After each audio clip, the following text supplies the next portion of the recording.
बूढ़ी चिड़िया रोती हुई गोरी कौवी से कहती है, अरे गोरी बहन, अब हम नहीं रहेंगे इस घर में। वो मुझे बहुत मारता है। मैं पूरे दिन घर का काम करती हूँ, बच्चों का देखभाल करती हूँ, और फिर भी वो मारता है। और यह कहकर वह वहाँ से उड़कर अपने घर चली जाती है। घर में उसके दोनों बच्चे राह देख रहे होते हैं। इतने में उसका पति टुन्नू चिड़ा कहता है, अरे सुनो, मैं यहाँ पर पैसा रखा था, वो क्या हुआ? बूढ़ी कहती है, मैंने बच्चों के लिए उससे शॉपिंग कर ली है। इस पर उसका पति उसे बहुत मारता है और वह फूट फूट कर रोती है और अपने पति का डंडा पकड़ के कहती है, अब मैं नहीं सहूंगी तुम्हारी मार, बहुत हो गया, अब मैं ये घर छोड़कर चली जाऊंगी। उसके बच्चे भी रोते हैं और कहते हैं, मम्मा मैं भी आपके साथ जाऊंगा, मैं इस घर में नहीं रहूंगा। पर वह टुन्ना चिड़ा कहता है, नहीं, तुम जाओगी तो चली जाओ, लेकिन मेरे बच्चे कहीं नहीं जाएंगे। यह देखकर बूढ़ी चिड़िया कहती है, नहीं, जो पंच का फैसला होगा हम वो मानेंगे। हमारे बच्चे तुम्हारे साथ नहीं रह सकते। तुम इतने निर्दयी हो, जब इतना मारते हो तो बच्चों का क्या करोगे? और यह कहकर वह और चिड़िया सबको बुलाता है। पंच के रूप में कबूतर और कालू कौवा आता है और वह कहता है, देखो बूढ़ी बहन, आप लोगों को समझौता कर लेना चाहिए। नहीं नहीं, मैं इसके साथ नहीं रह सकती, ये मुझे हमेशा मारता है और मैं इतना घर का सारा काम करती हूँ, फिर भी कभी ये मुझे अच्छे से नहीं रखा। तभी कौवा कहता है, देखो बूढ़ी बहन, बच्चों को तो अपने पिता के पास ही रहना चाहिए, क्योंकि वह उसे सब कुछ दे सकता है। पढ़ाई लिखाई, कपड़े लत्ते, सब कुछ तो मिलना चाहिए बच्चों को। तुम कहाँ सो करोगी? ये गलत है। मेरे बच्चे से पूछिए वो किसके पास रहना चाहता है। बच्चे कहते हैं, माँ हम आपके साथ रहेंगे, हमें पापा के साथ नहीं रहना। लेकिन वो पंच कौवे सब कहते हैं, नहीं, बच्चे अपने पिता के साथ रहेंगे।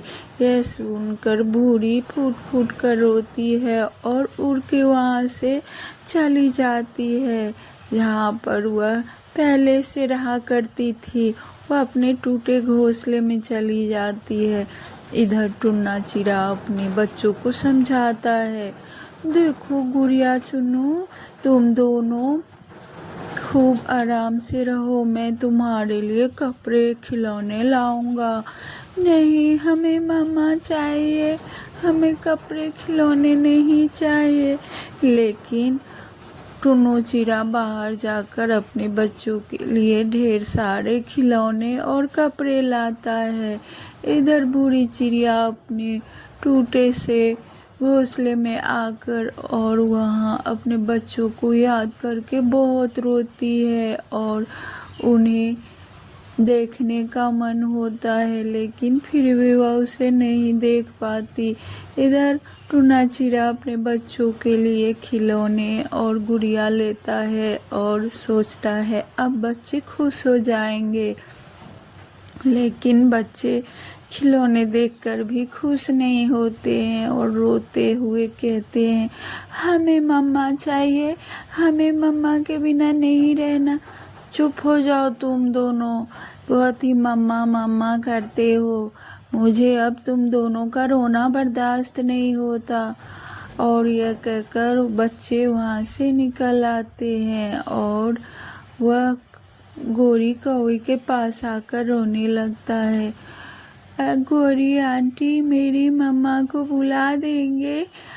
बच्चों, तुम दोनों ये कुछ खाना खा लो, तुम दोनों कितना रोते हो, बीमार पड़ जाओगे।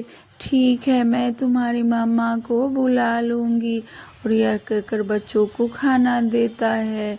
इधर गोरी कौवी, भूरा कौवा, बूढ़ी चिड़िया अपने बच्चों के याद में रो रही थी और सोच रही थी, कैसे होंगे मेरे बच्चे मेरे बिना, मैं उसके बिना तो जिंदा नहीं रह सकती। कितना उस दिन झगड़ा हो गया, अगर मैं एक बात सह ही लेती तो क्या जाता, अपने बच्चों से तो अलग नहीं होती। यह सोच सोच कर रोने लगती है। इधर उसके बच्चे बीमार हो जाते हैं, उसे बहुत तेज बुखार हो जाता है। टूना चिड़ा बच्चों को पट्टी करता है, लेकिन उसका बुखार उतरने का नाम नहीं लेता है।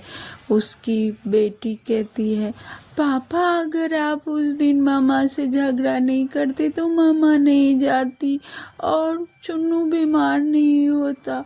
तुम ठीक कह रही हो बिटिया रानी, मुझे अपने गुस्से पर कंट्रोल करना चाहिए था। इधर गोरी कौवी बूढ़ी चिड़िया को सारी बात बताती है और कहती है, तुम्हारा बच्चा बहुत बीमार है भूरी बहन, हमें लगता है कि तुम्हें घर आ जाना चाहिए। पर कैसे आऊँ, वह मुझे आने देगा, वह तो मुझे घर से निकाल दिया, वह भी बहुत पछता रहा होगा। और उसे साथ लेकर उसके घोंसले में आती है। बूढ़ी चिड़िया दरवाज़ा खटखटाती है तो चुन्नू चिड़ा खोलता है दरवाज़ा और बूढ़ी चिड़िया को देखकर शांत हो जाता है। घर आकर बूढ़ी चिड़िया अपने बच्चों को गले लगाती है और उसे प्यार से सहलाती है। थोड़े ही देर में उसके बच्चों का तबीयत ठीक हो जाता है और चुन्नू चिड़ा भी पछताने लगता है कि हम अपने परिवार को खुद ही तोड़ लिए, हमें ऐसा नहीं करना चाहिए। और सब मिलकर गले लग जाते हैं। बूढ़ी चिड़िया कहती है, अजी आप अब हमें माफ़ भी कर दो और गले लग जाओ। सब मिलकर खुशी खुशी